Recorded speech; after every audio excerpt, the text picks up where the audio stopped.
first time I listened through a full album was when Kurt said, well, maybe Kid A or Amnesiac, and then I sat down and really immersed myself in the music, but before that I had never listened to a Radiohead album.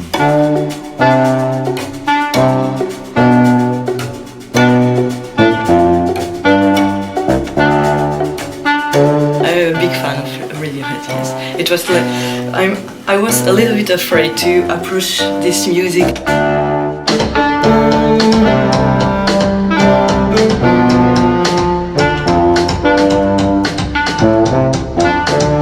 Welcome Neil and Margaret from Echo Collective. Last year we asked you guys to rework an entire Radiohead album, and we proposed Kid A or Amnesiac. You picked Amnesiac. Why?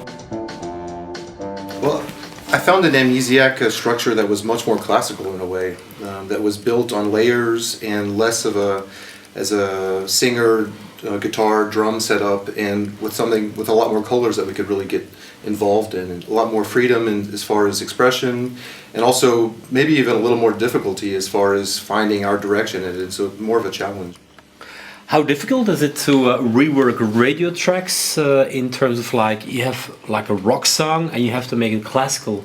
Together with Gary, who's our pianist, we've been spending hours and hours writing out by ear what's on the album.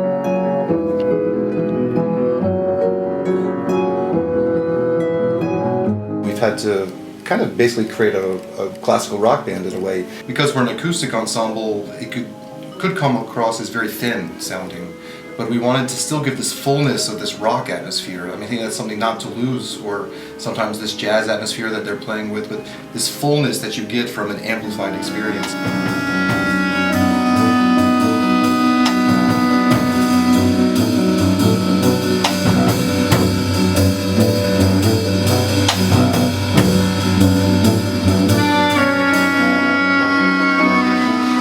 There's no voice. We're doing this as a voiceless version, so Tom York isn't here singing, though he's welcome to join us if you'd like to. But because his voice isn't kind of dominating the song, we are able to create a different balance between the different lines.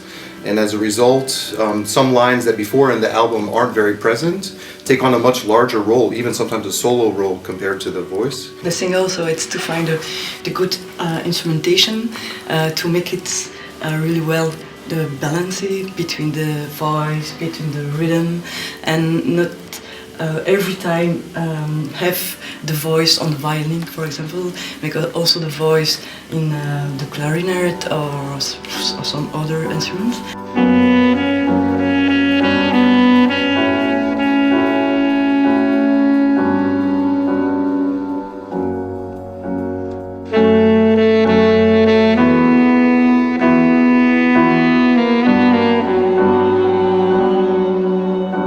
Were there any songs on the album that you completely had to deconstruct or to reinvent to make them fit within the classical approach?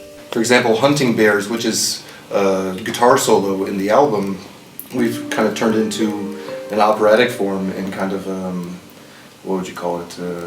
Harp.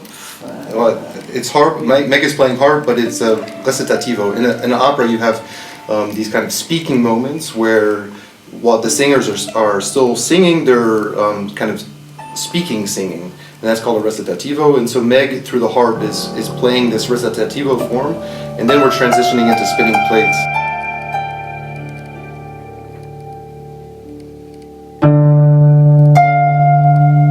We're finding this new balance, new colors to bring certain voices out, and to bring kind of a new life to these pieces.